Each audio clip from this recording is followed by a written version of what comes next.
أعوذ بالله من الشيطان الرجيم بسم الله الرحمن الرحیم۔ السلام علیکم معزز خواتین و حضرات، اس طرح کی پیاری پیاری ویڈیو دیکھنے کے لیے ہمارے چینل کو سبسکرائب کریں اور بیل کے آئیکن کو دبائیں تاکہ آپ کو ہماری ویڈیو سب سے پہلے ملتی رہے۔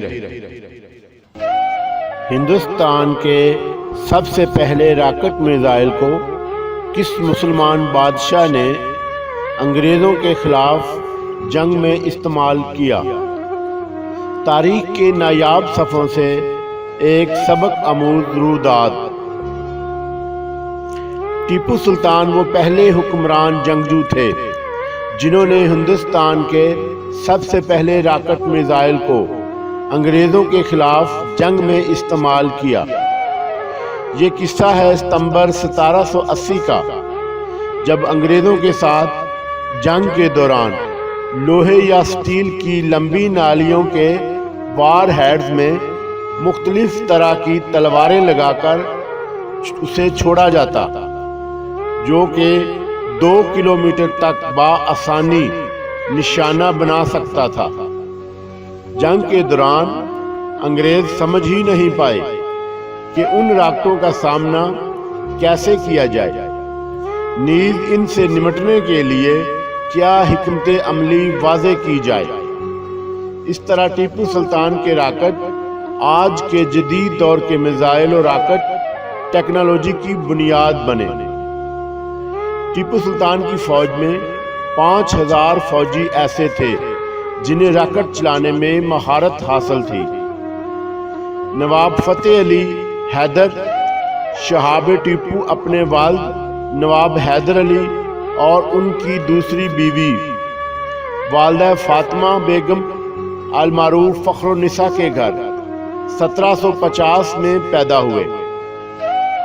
ان کا نام نواب حیدر علی نے بے وجہ ارکاٹ کے ولید ٹیپو مستان شاہ سے حد درجہ انسیت ٹیپو رکھا تھا۔ 5 سال کی عمر میں دین و دنیاوی تعلیم و تربیت کا بندوبست کیا گیا۔ گھڑ سواری پسند تھی، پالکی میں سوار ہونے کو مردوں کی شان کے خلاف تصور کرتے تھے۔ والد حیدر علی کے ساتھ ہر جنگ میں شمولیت نے 18 سال تک پہنچتے پہنچتے ٹیپو سلطان کو ایک لائق، عاقل، جنگجو، متدبر، مجاہد، بہادر سپاہی بنا دیا تھا۔ 1782 میں والد کی وفات کے بعد ریاست کا انتظام سنبھال کر مملکت خداداد کا نام دے دیا۔ ٹیپو سلطان نے رعایا کی فلاح و بہبود کے لیے بے شمار کام سر انجام دیے۔ پانی کی وافر یقینی و دستیابی، سکول کے وزن اور معیار کے لیے نئے قوانین کا نفاذ، ٹیپو سلطان نے اپنی ریاست کے عوام کی اخلاقی و معاشرتی خرابیاں دور کرنے کے لیے بھی اصلاحات کی۔ شراب اور نشہ آور چیزوں پر پابندی لگائی اور شادی بیاہ کے موقع پر ہونے والی فضول رسومات بند کرائیں اور پیری مریدی پر بھی پابندی لگائی۔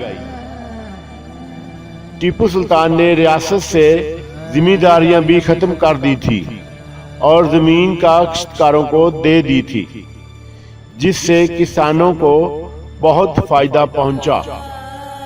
ٹیپو سلطان نے کوشش کی کہ ہر چیز ریاست میں تیار ہو اور باہر سے منگوانا نہ پڑے۔ اس مقصد کے لیے اس نے کئی کارخانے قائم کیے۔ جنگی ہتھیار بھی ریاست میں تیار ہونے لگے۔ اس کے عہد میں ریاست میں پہلی مرتبہ بینک قائم کیے گئے۔ ان اصلاحات میں اگرچہ مفاد پرستوں کو نقصان پہنچا اور بہت سے لوگ سلطان کے خلاف ہو گئے، لیکن عوام کی خوشحالی میں اضافہ ہوا اور ترقی کی رفتار تیز ہو گئی، اور اس کے ساتھ ساتھ ریاست کا مضبوط انداز سے دفاع شامل ہے۔